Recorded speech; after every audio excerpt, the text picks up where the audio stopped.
नमस्कार दर्शक बंधु विद्यांत क्लासरूम को आपण मानक स्वागत।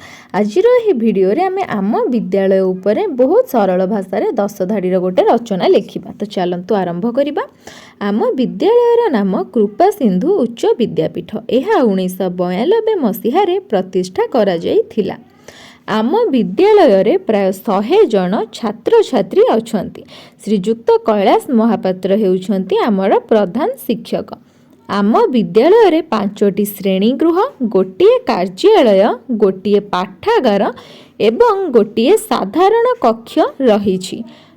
आम विद्यालय आगरे सुंदर फूल बगीचाटीए अछि।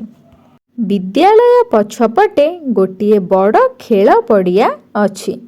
एही खेल पड़िया रे आमे विभिन्न प्रकार खेल खेलु। आम विद्यालय एक आदर्श विद्यालय अटे। आम विद्यालय रे गणेश पूजा, सरस्वती पूजा, गुरु दिवस, शिशु दिवस, स्वाधीनता दिवस, साधारणतंत्र दिवस आदि पालन करा जाए। आमे आम विद्यालय पाई गर्वित। आशा करुछि भिडियोटी आपण मानकु भलो लागिथिबा। आगो को एपरि भिडियो पाई हम चैनल टी को सब्सक्राइब करिया को भूलिबेनी। धन्यवाद।